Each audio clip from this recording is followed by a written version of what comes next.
So thank you everyone for logging in, and thank you for bearing with us for the technical difficulties there for a moment. My name is Michael Fraud. I'm the Assistant Program Director at Drisha. Really happy to have you all back for the last of our three-part series on Kevod Hamet and Kevod Habriyot with Rabbanit Leah Sarna. Rabbanit Sarna is our Associate Director of Education and the Director of our high school programs. Those of you who've been here for the past few weeks know that this class has been focusing on the interaction of Kevod Hamet, our obligation to recognize dignity in the dead, as well as Kevod Habriyot, the notion of human dignity. So for the past few weeks, we have been exploring some of the ways in which those interact, looking at different sugyas from the Gemara and various other sources, paying attention to that. And in this evening's session, we are going to be bringing it home with a conversation about the ways that those two ideas come together, particularly with topics related to COVID-19. But without further ado, I am going to hand it over to Rabbanit Sarna. Hi, everyone. So we're going to take a look at this week's source sheet in a minute, but I wanted to kind of just take stock of where we are in terms of, sometimes there's a series and like each one kind of stands independently and you could show up to the second shiur and it would kind of all make sense or whatever. And that might have been the case for the first two shiurim, but not so much for this one. So I do want us to just take a moment and review quickly what we've seen so far. So in our first shiur together, we looked at kind of the primary source about Kevod Hamet from Masachet Sanhedrin. We talked about the psukim about hanging and how we don't leave a person, someone who's been given the death penalty by the court is not left hanging. And the verse says, but surely you will bury that person, ki kavor tikuranu, and how that turns into our obligation, no matter how bad a person was, that they have to be buried and swiftly. And then from there, we went into the conversation that happens in the Gemara on that Mishnah that describes that, to this question of, well, who, when we give a eulogy, is that to honor the living or to honor the dead? And then we went from there to like many different examples of trying to argue it out each way. And the nafkamina, the practical difference between whether the eulogy is for the living or for the dead, cuts in both ways. So if it's for the dead, and someone who is, and the descendants say, we don't want to pay for it, well, it doesn't matter, we force them to pay for it. And if it's for the living, then if the deceased says, I don't want you to eulogize me, then we can ignore them and allow the mourners to eulogize, even if the deceased waived their right. But if it's for the deceased, and the deceased says, I don't want to be eulogized, then you wouldn't eulogize the deceased. But you can only do that for the eulogy. Let's say the deceased had said, I don't want to be buried. Well, burial is a mitzvah, so you're not allowed to just waive your burial. And that's a whole, we could talk about someone who wants to be cremated, someone who wants to donate their body to science, meaning there's tons and tons and tons of halachic literature on that subject. But we're not going there. What we saw in that sugya about debating whether the eulogy is for the honor of the living or for the honor of the dead was that in each case they would try and argue it one way, so it would be so clearly seems to be giving honor to the dead. The Gemara then would say, oh, but the living are honored through the honor that we show to the dead, or the other way. So meaning, or the dead are honored by the honor we show to the living. So eventually the Gemara did come to a conclusion that the eulogy is for the honor of the dead. The Rambam paskins like that, l'halacha, and so do others. But we see that it's this very like kind of closed circle relationship between the honor of the living and the honor of the dead. And then we said, oh, the honor of the living is not, the language used there is not the language of Kevod Habriyot. And why is that? And the answer, which I think we really more saw in week number 2, but that we kind of laid the groundwork for in week number 1, is that Kevod Habriyot actually extends to people who are deceased. So in week number 2, we saw 2 examples of that really explicitly. We saw the example of the person who the corpse that's sitting there on Shabbat, and it's Rashi said, and the Gemara says the body needs to be moved, and Rashi says the reason why the body needs to be moved on Shabbat is maybe there's a fire, or maybe something bad is happening to the body, like it's in the heat and it's decomposing. That was the case, or that it's being like attacked by dogs. That's the case that we saw with King David's body, King David who died on Shabbat, and Solomon runs into the Beit Midrash and says, like, what can I do? My father is dead and dogs are attacking him, So you have to move the body for the benefit of the body, and the Gemara in Masachet Shabbat says that is a situation of Kevod Habriyot. And then the other time we saw it was when you have a Meit Mitzvah, you have a body without anyone who's obviously responsible for it. So you have a Meit Mitzvah, and then you also you need to read Megillah, which one takes precedence over which. But then we also saw cases where Kevod Habriyot, so those are both described not as Kevod Hamet, but as Kevod Habriyot.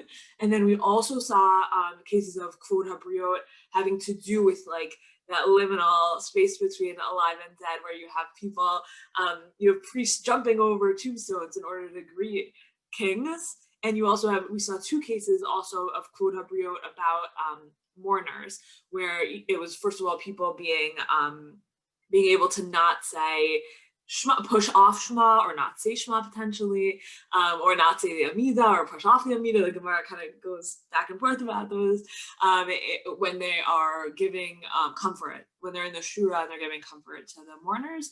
And we also saw if the mourner walks through a field that could have human remains in it, a Beit HaPras, then are you allowed to follow them through there or not? And you're supposed to follow them out of Kevod Habriyot. So the sense that Kevod Habriyot, first of all, the Gemara's cases of Kevod Habriyot are all, with the exception of 2 major discussions of Kevod Habriyot, are really kind of death oriented, and it does extend to the dead themselves. And which means then that the reason why we're not in the Gemara and Sanhedrin, the reason why we're not using Kevod Hamet versus Kevod Habriyot is because that would be wrong, because Kevod Hamet is actually part of Kevod Habriyot. So that's just to kind of catch you up on everything we have seen so far, and hopefully that is then going to lay the groundwork for some of what we will talk about today. But before we do that, we have to actually set it up one step more. So if I were to say to you, is Kevod Hamet a very super extremely important Jewish value? You would all say, yes, absolutely, right? Without question. But then there's a different question, which is, how do Jewish values play into halacha?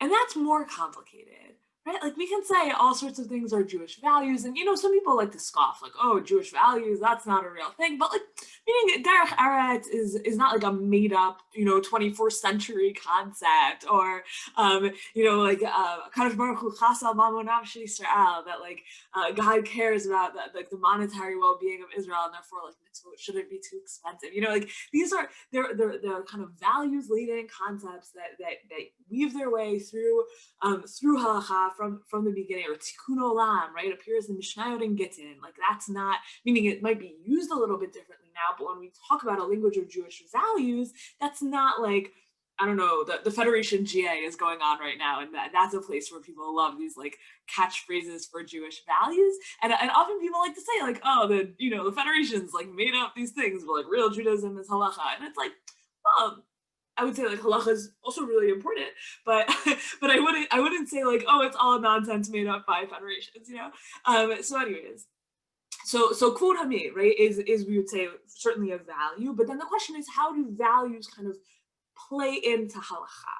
And what I think actually is that the sources we saw last week really lay a great groundwork. So if we want to say that Kevod Hamet is like a branch of Kevod Habriyot, the sources we looked at last week make super clear how Kevod Habriyot can work within a halachic system, because it actually takes it out of the land of just values and gives you a principle, which is Kevod Habriyot docha lo ta'aseh shebatorah. Kevod Habriyot is so powerful that it can push off a negative commandment in the Torah, which is specifically the negative commandment of lo tasur, of the commandment that says you can't not follow, you can't stray from rabbinic law. That is the lo tasur is the negative commandment from which all rabbinic law hangs, which means then that Kevod Habriyot enables you to push off or ignore rabbinic law in cases where Kevod Habriyot is at stake. So if Kevod Hamet is at that level, then you would see exactly like what we do see, which is, okay, there's Kevod Hamet versus reading Megillah. Reading Megillah is a rabbinic law, so my value of Kevod Hamet, or alternatively phrased as Kevod Habriyot, means that I should bury this mitzvah before I go ahead to read Megillah Esther this week. So that would be a way to say not only is this like a value that we talk about, but also something that like really has halachic play. And I'm sure Alicia and Toby and some of the others of you who are active on Chevra Kadishas or in the funeral home world would say like so much of what you do is actually motivated by Kevod Hamet. How can we say it's like on this kind of, okay, it can push off with the Rabbanit, but it doesn't push off with the Oraita? Like that feels just a little confusing given that in the world of Chevra Kadishas, in the world of funeral homes, Kevod Hamet is just this like huge overarching concept. So I would say, first of all, like it is a huge overarching concept and it does deserve all the play that it gets.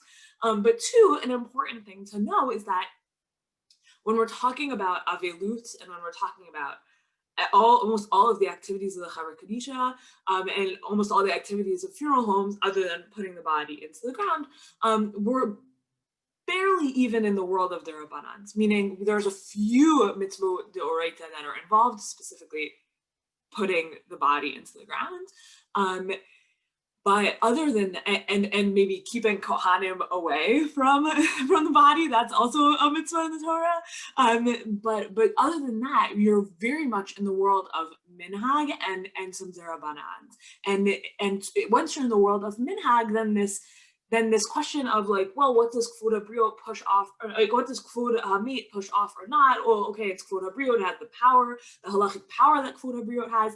Well, in the world of a Chevra Kadisha, like you're in a very strange kind of halachic world where it's just all at a different level than some of the things you deal with every week on Shabbat, meaning like from a like halachic standpoint, like preparing a salad on Shabbat, this is like a weird thing to say, but it's just very illustrative of where I'm trying to go. So just stay with me. But like preparing a salad on Shabbat in some ways is a more fraught activity than a Tara.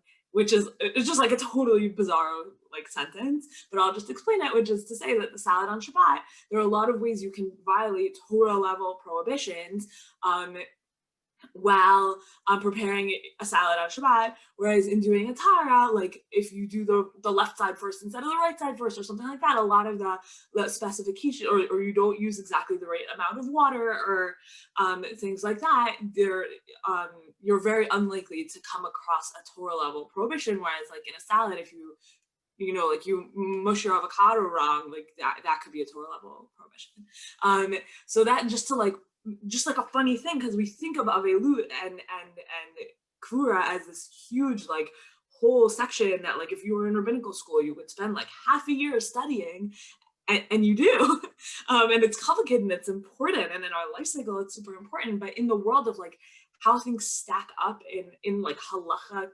weight, not emotional weight, and not like, I don't know, not like experiential weight, but like halachic weight, Avelut is in some ways like lower stakes, which is just important for where I'm going with this, which is, okay, so we're gonna hold that for a second, and now we're gonna go at this from another perspective, and I'm gonna ask people to just chime in 1 second. So okay, so now we're talking about danger.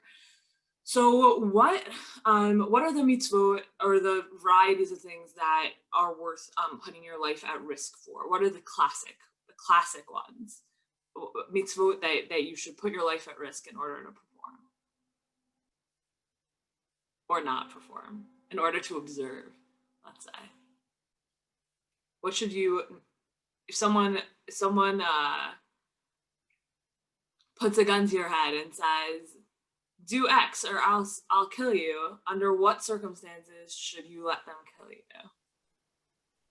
Kevod Habriyot. I don't remember the third one. All right, anyone want to help Kinneret out? She said for an idolatry and inappropriate sexual immorality, let's say. And what's the third one? Murder, I think. Murder. Yeah. Very good. Murder, right? So those are three big ones. There's actually, so those are the three big ones that everyone talks about. There's actually one other one which comes along. The Gemara in Sanhedrin describes this also. Lesser known, but kind of intuitively known. Like once I say it, you'll be like, oh yeah. Also Kiddush Hashem. So if it's like very much in public and someone says like, eat pork so as to disgrace the God of the Jews, otherwise I'll kill you. You should, that's the other one. Okay, so basically, so that's direction number one at this question. Here's direction number two. To what extent, what types of things can you violate in order to preserve life? So what are some classic things that you can surprising things maybe that you can do in order to preserve human life, your life, someone else's life? Some of the Shabbat stuff with Pikuach Nefesh. Good. All the Shabbat stuff, actually, yeah. Pikuach Nefesh Docha Shabbat. So any time life is at risk, you can violate Shabbat. What about other things? Could I, if a doctor prescribed me that I needed to eat pork, could I do that in order to save my life? I'm getting a yes from Toby. I'm getting yeses from a lot of people. Sharon, Robert, good, everyone. Okay, great. So let's like tie it all together.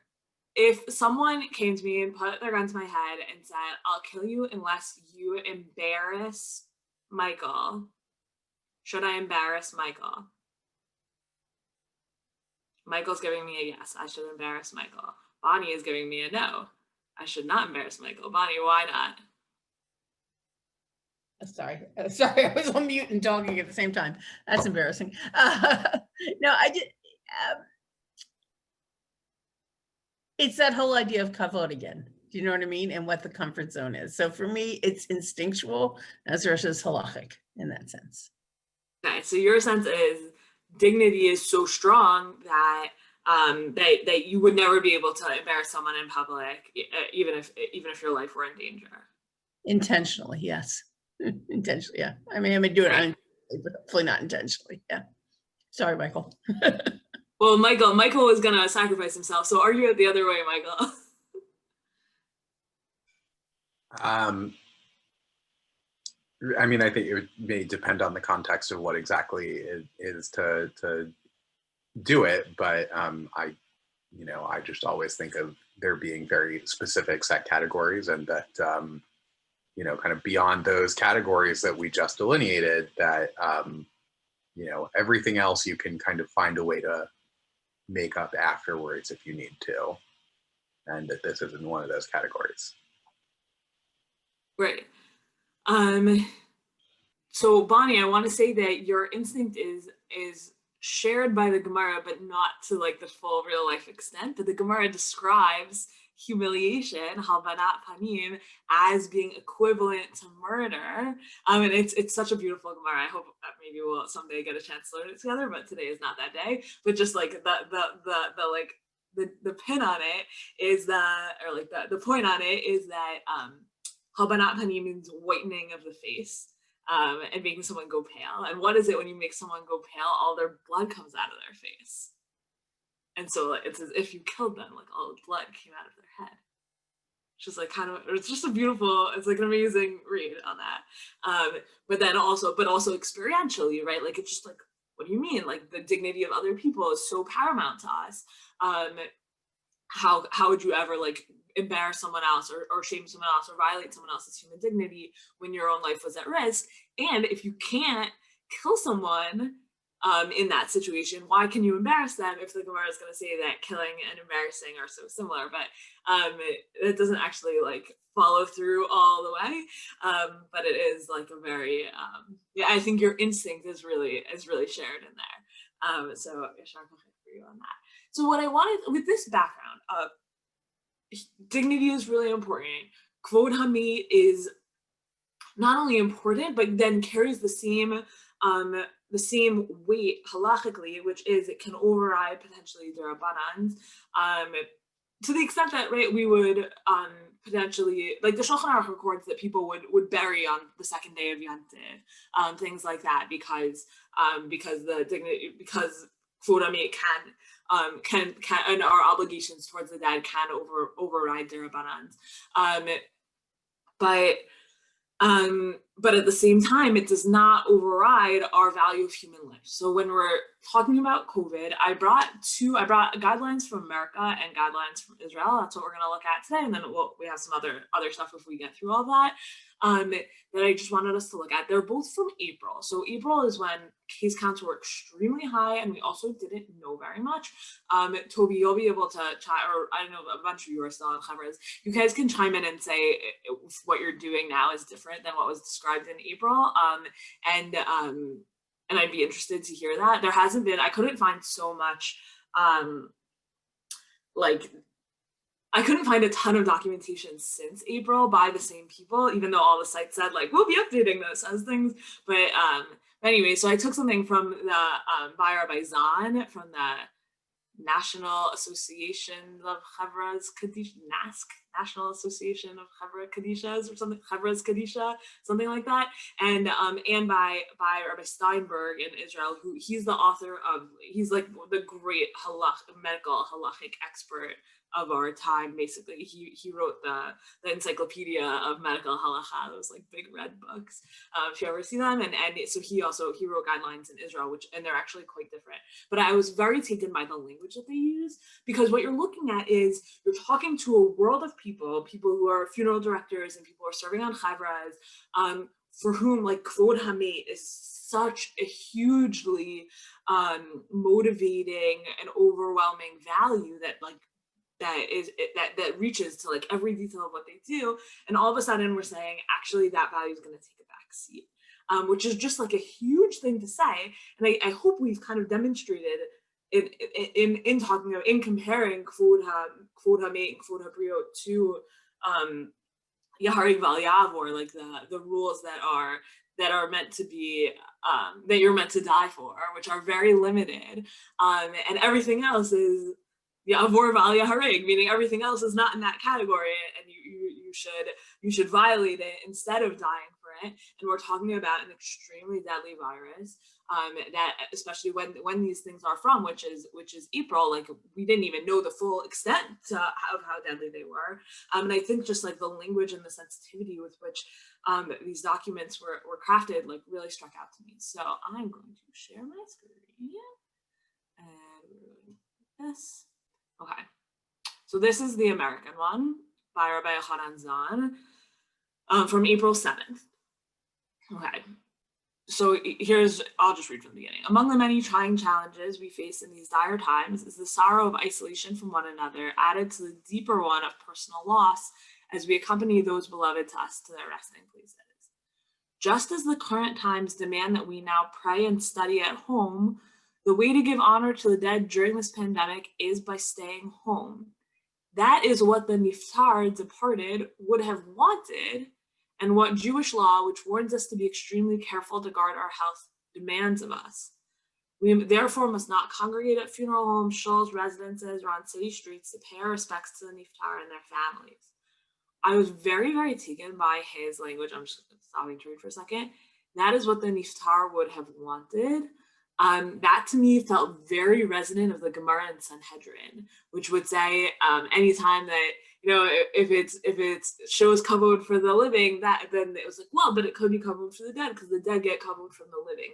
That circularity between what's good for one is good for the other. I think you're really seeing that in Rabbi Zahn's language here, in a way that feels just like very, very beautiful and traditional and resonant.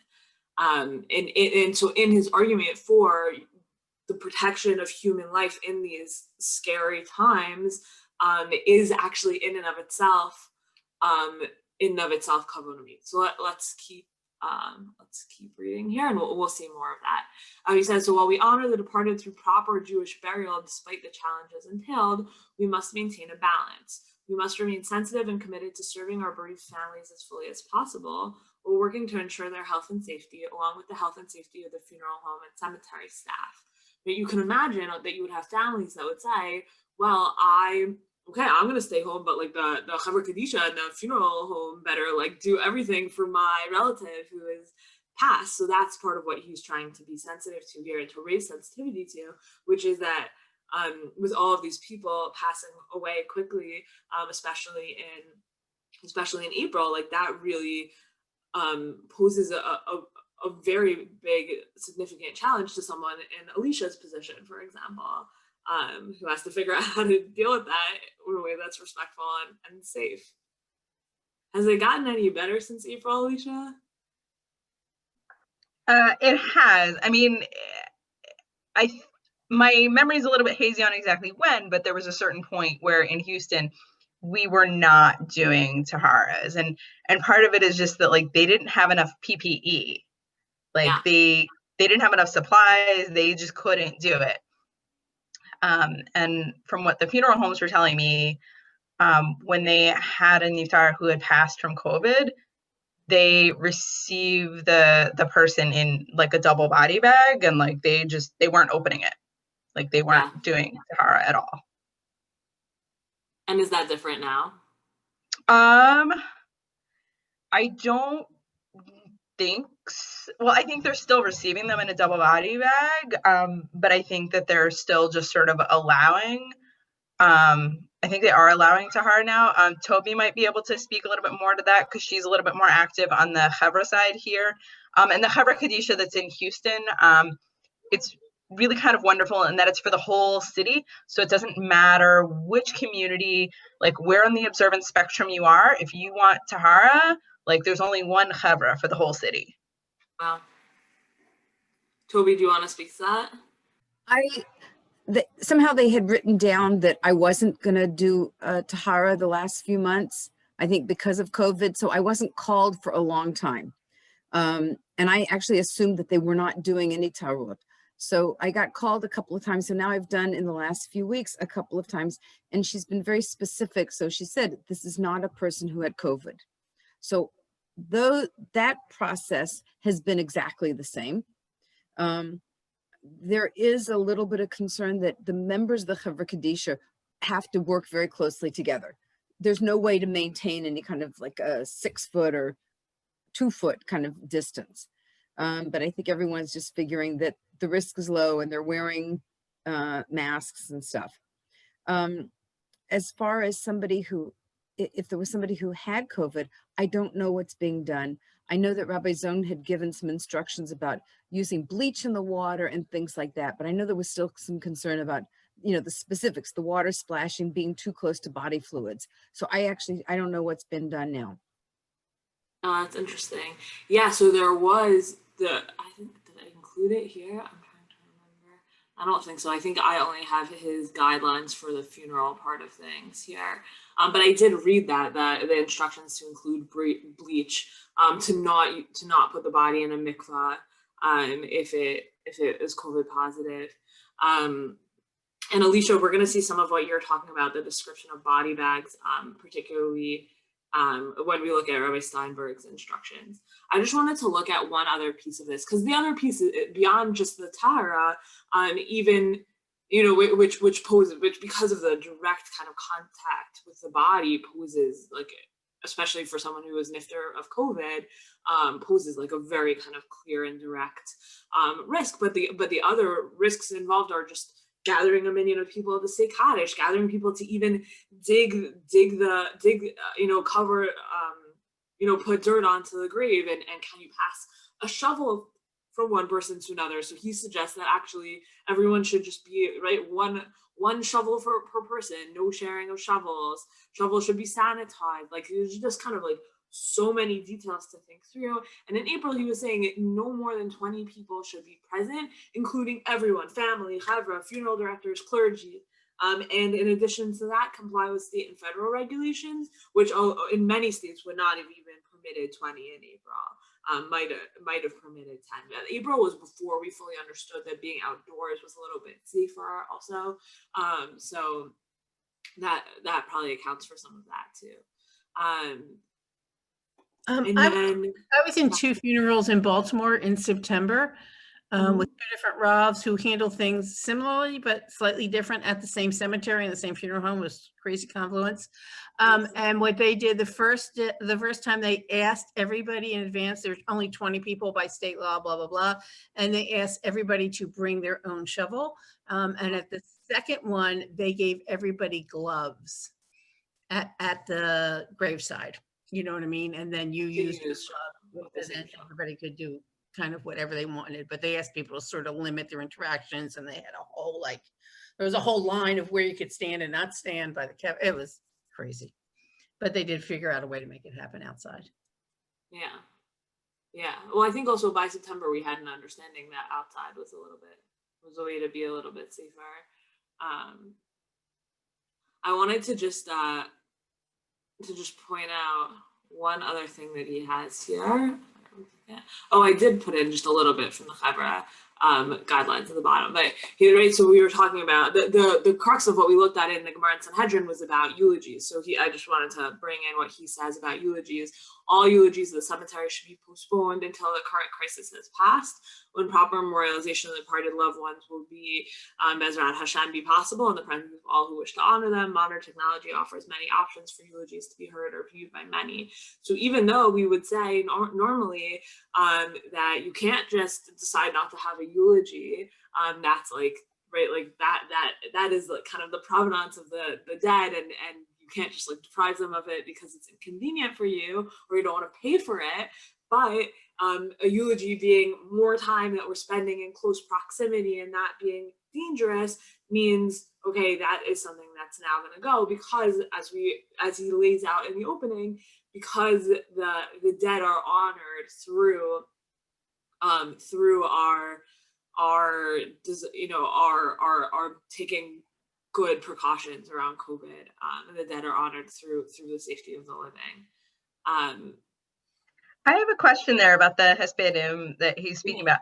Is he talking about from clergy, or just limiting what the family says, or is he saying everything? I think everything. I think he's saying everything. In April, he's saying everything. I don't think we would. Meaning nowadays, minyanim that are meeting outdoors or having divrei Torah. I don't think you would say this now. But I think in April, when we didn't know very much, that I think he meant. I think all means all. Yeah. And it's crazy, right? Because that's such an essential part of that's such a meaningful part of the thing. Yeah.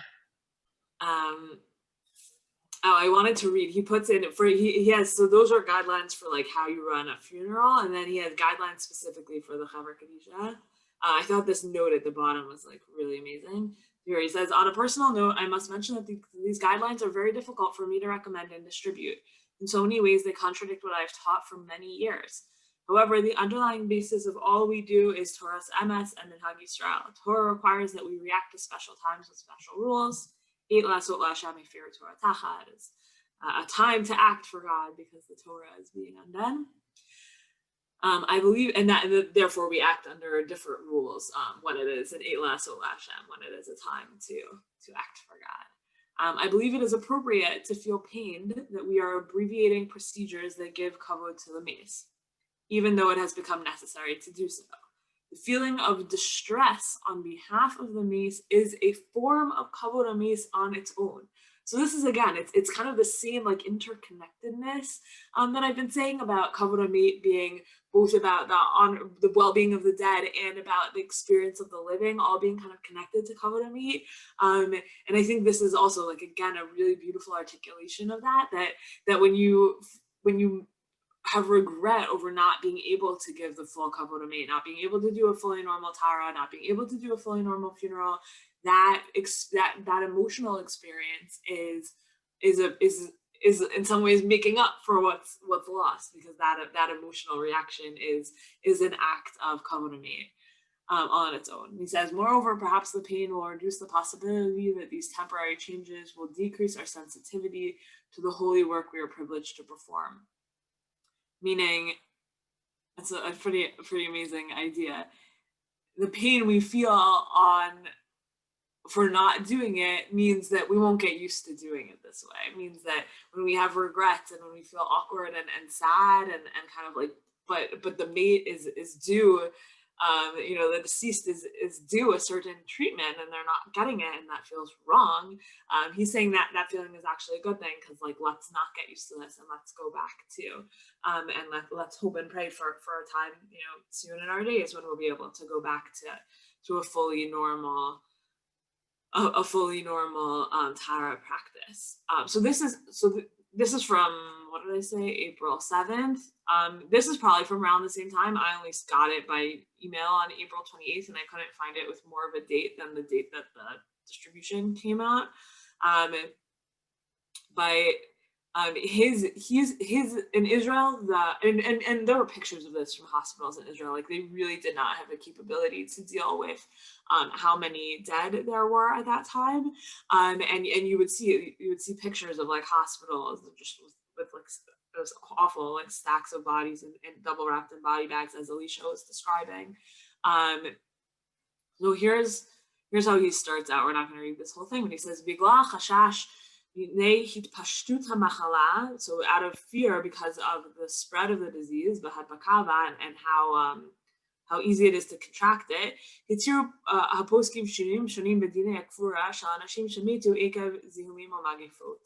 so the post-game permitted various changes in the rules of burial for people who have died because of assorted diseases and plagues. For example, to pour lime on the deceased, so to clean out, to like disinfect the body with various chemicals, and and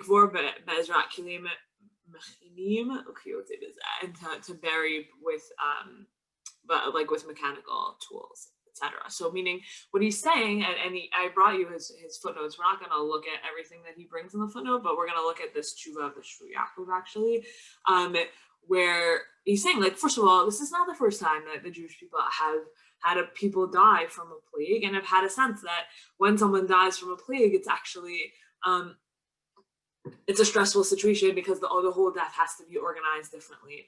There's the tshuva, he quotes a tshuva by Rav Moshe that I didn't bring for you, because the tshuva itself is, the question is much more interesting than the tshuva itself.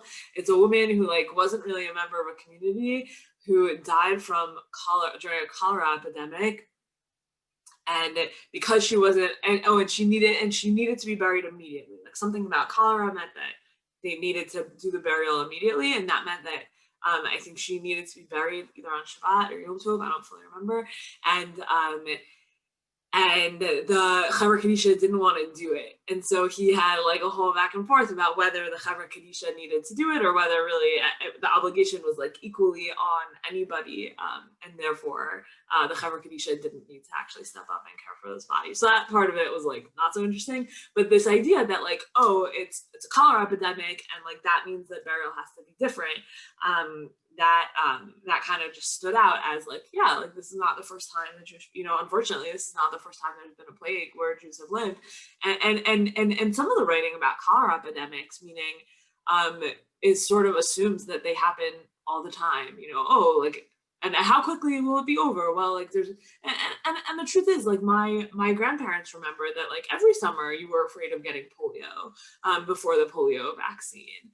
And that was sort of just a feature of the summer, was well, do we go to the public swimming pool or not? Because maybe I'll get polio. The polio numbers are up, no public swimming pool for us. And that was kind of just a feature of life that in the 21st century we're sort of not used to. And certainly, nothing has been this bad in 100 years, but epidemics kind of have swept through. So anyways, so all he's saying is that there's a lot of precedent for burial happening differently during epidemics. And then he talks here in Bet about what should happen now. So virus corona tafshin. So during the coronavirus in the year tafshin, which is last year, I guess, the year that ended on Rosh Hashanah, so the committee for the honor of the dead, that is a subcommittee of the Chief Rabbanit of Israel, decided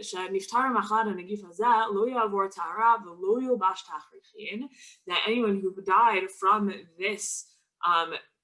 this disease will not have a tara and will not be put in shrouds. Polyethylene. So they'll be wrapped in 2 bags of polyethylene. This is exactly what Alicia was describing. She's screw open hermetis, that'll be closed hermetically. Open hermeti. And like that will be buried.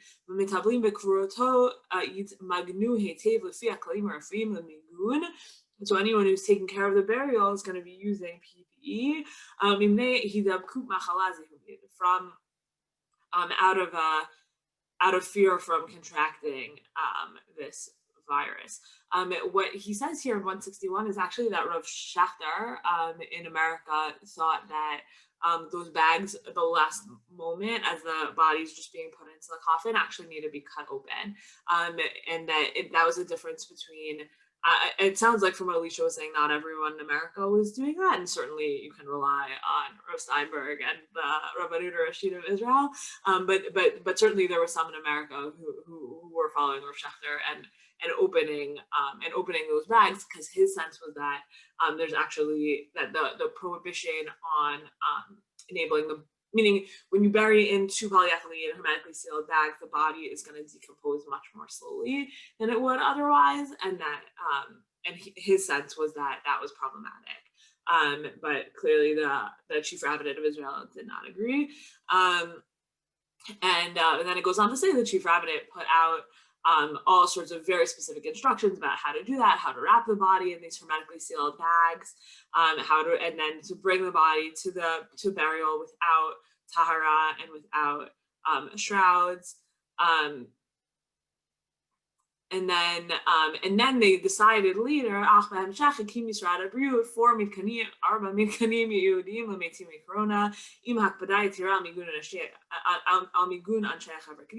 later on they actually changed their position and decided that if someone did die of COVID, you could sufficiently protect the Chaver Kadisha through PPE.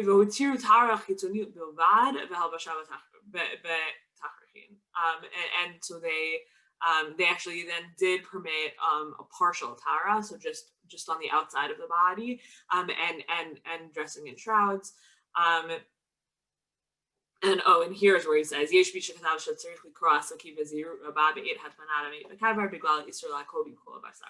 that's where he mentions Rabbi Schachter's opinion. And then it's kind of the same stuff as we saw in the English version, so just a very small funeral.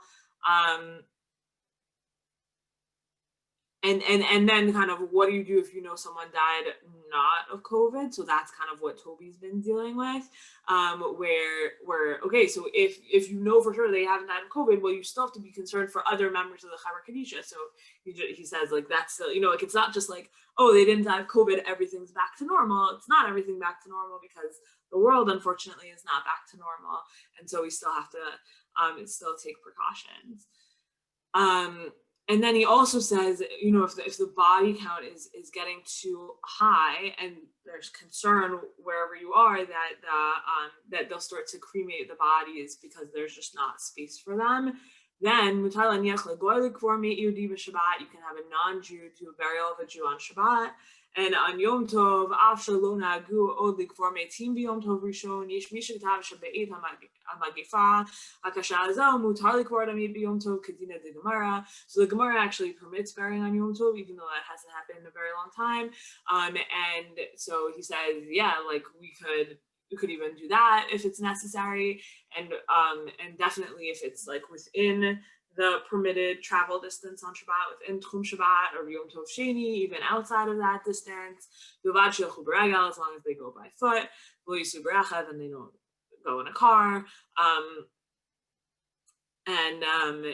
But family members who want to do the burial themselves, they actually can't even go in a car. And on Yom Tov Sheni, they could even drive back by car. So just kind of like interesting different dynamics at play here. I just brought you on here the footnotes for that, because I always hate when people give me documents where there's footnotes and then they don't give you the footnotes. I just to like focus on what we just read for a second. Like these are like really heavy documents. These are scary documents. These are documents that I think people will look back on and say and see, because of how important Kevod Hamet is, and because of how seriously we take that dignity, and how intricate and important our burial rituals are, and how just central they are to kind of Jewish life. I think these documents will really show how scary our times are. And even now, looking back on April, when we didn't have sufficient PPE, we didn't know enough about the virus. I think these documents really represent like an incredibly scary time. And yet, I think the halachic decisions, just based on what we've seen about the status of Kevod Hamet and how Kevod Hamet is connected to doing what's best for those who are still alive, even in the situations where we ultimately say, yeah, Kevod Hamet is actually the determining factor. Well, the honoring of like the dead can be honored through the protection of the living. So I think that is a value that we're seeing really played out here, first of all. And then second of all, we're seeing that although Kevod Hamet is very, very important, its halachic weight does not come close to the halachic weight of protecting human beings who are alive. And so then we'll make all these changes to the way we deal with our dead in order to protect the living. I think that is that's also very consistent with just what we've seen so far. We have a couple of minutes. I did want to kind of just look at some of these other sources. There's just some, like, as I mentioned, like epidemics and disease have been with the Jews for a long time, because we've been with the world for a long time. And so this notion of like mourning when, to the extent that you put yourself at risk, there's like another Torah angle to it that comes up here.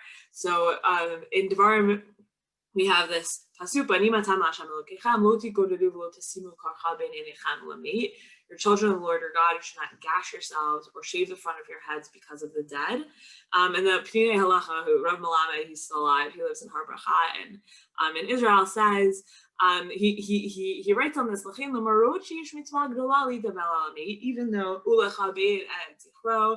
even though there's a big mitzvah to mourn the dead and to honor their memory, you're not actually allowed to be like overly sad or overly mournful.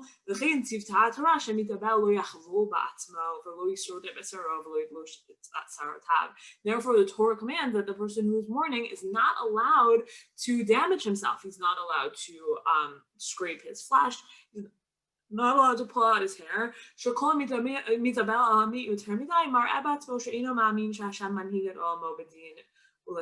Anyone who mourns in that way shows himself to not believe that God is the master of the universe.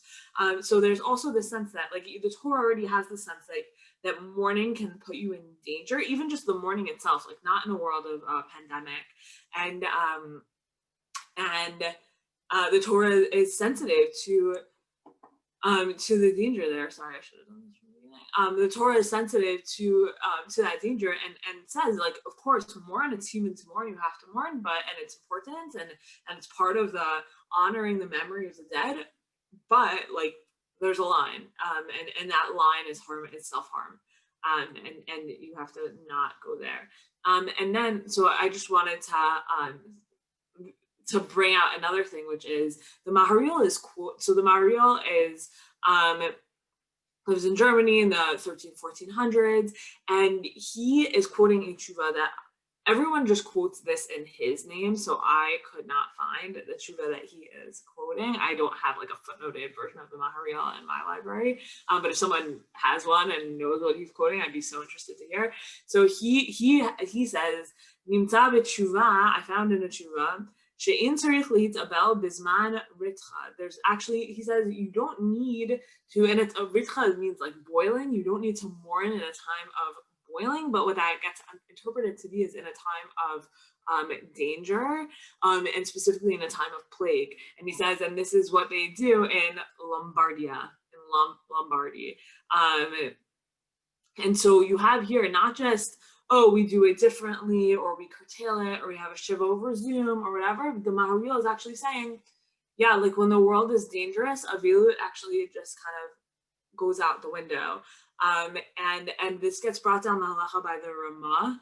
So the Darki Moshe Katzar is the Ramah. He's writing in Krakow in the 1500s. And this same thing makes its way into the Mapa, into his commentary on the Shulchan Aruch. He says, he quotes the Maharil, we don't mourn in a time of boiling. Hadaver mishum beituza, in the time of plague, and the reason is out of fear. So what that fear presumably is fear of getting it. And remember also, like they couldn't hold a shiva over Zoom. So what is it? Like what? So what is Avilos without interpersonal interaction when in a time of fear? And that's basically where this is going. That the Minhag Ashkenaz was, like in these times.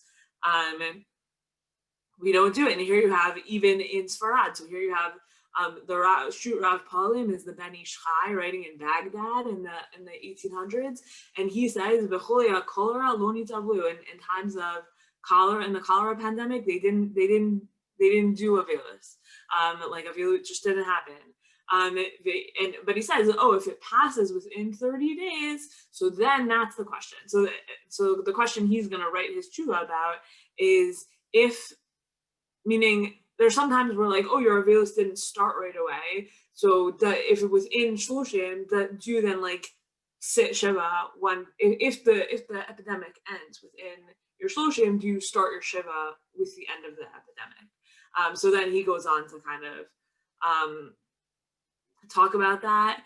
But I just love the language of this, right? Shana she'ira b'cholia cholera. In a year in which there is a cholera epidemic, as if that's just kind of like, some years there's cholera, some years it doesn't rain very much. Like that's just kind of like the way he writes about it, which is so foreign to us.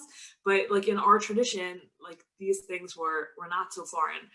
So anyways, we're gonna skip the rest of that. But we'll just look at the question of the Shul Yaakov,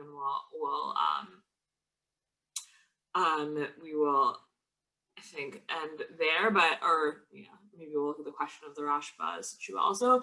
The Shul Yaakov was writing in Prague in the 1600s, and it's not actually an epidemic, but it's a situation in which you have, again, kind of this requirement to maybe like you're faced with two bad options. So in our case, the two bad options are not fully like honor the dead in the way that we would want, or ourselves get sick. And here it's two bad options for the dead. So but this is what Rabbi Steinberg was quoting, so I wanted to bring it.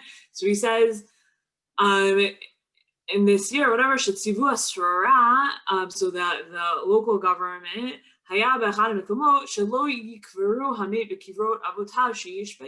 you weren't allowed to bury in the like ancestral burial place of the city, unless you would pour lime on the body. And if you weren't willing to pour lime on the body, and if not, then they would bury the body in a forest where no one lives, and without like proximity to like being buried near your parents or wherever else. Which one is preferable? And the Shul Yaakov there goes on to say it's preferable to it's preferable to pour lime on the body than to have the body like buried in the middle of nowhere. And so like in a certain sense, this precedent for like there are bad times and there's strict government health regulations, meaning the government here was probably, I don't know, but was probably not trying to was probably trying to tamp down on disease and not just attack the Jews. Otherwise, like Lyme seems a little bit random, and there were probably like diseases coming from unsafe burial practices or something like that. Like even now, like in America, like we're very careful to bury in ways such that the water table like won't be affected, and things like that, and we abide by health regulations, and so anyway, so here you have precedent for the Shvu Yaakov saying, yes, you can pour lime on, you can bury in different ways because of the like health needs of the time, which we use now, which was used this year as precedent for saying you can bury potentially in these two body bags. So just to say, none of this, unfortunately, I'm just going to stop sharing my screen. Unfortunately, none of this is new, even though we live in extremely scary times. I hope it's helpful to know that Jews have actually had to make decisions kind of like these in the past, and that our traditions of how to show respect and honor to the dead have not been compromised, really, because they've survived those times, and when it's safe to do so, we will once again show respect and dignity to the dead in the way that they deserve. And for now, I love the language of Rabbi Zahn, that through our anxiety about it, and through our sadness about the loss of our ability to show Kevod Hamet in the way that we would so love to, we're in fact doing Kevod Hamet, which I think is just such a great way to live out some of the Gemara's understandings of Kevod Hamet as being attached to how the living and the dead feel about the situation together, each kind of wanting the best for the other. And I hope that those who have passed on into the next world are interceding on our behalf to end this terrible pandemic, and hope that we will merit to live and to serve, and to show respect for the dead when this is all appropriately and traditionally, when this is all over. Thank you all so much for coming to learn with me. It's been a real pleasure to learn with you and learn from you, and I'm happy to stick around for a minute or two if there's any questions. Thank you. Oh, thank you so much. This was wonderful. It was very comforting to think about this in the context of other communities and other times. I'm glad. Thanks, Mommy. Thanks, Michael. Yeah, of course. Thanks everyone so much for being here. Huge thanks to Rabbanit Sarna for a really amazing series.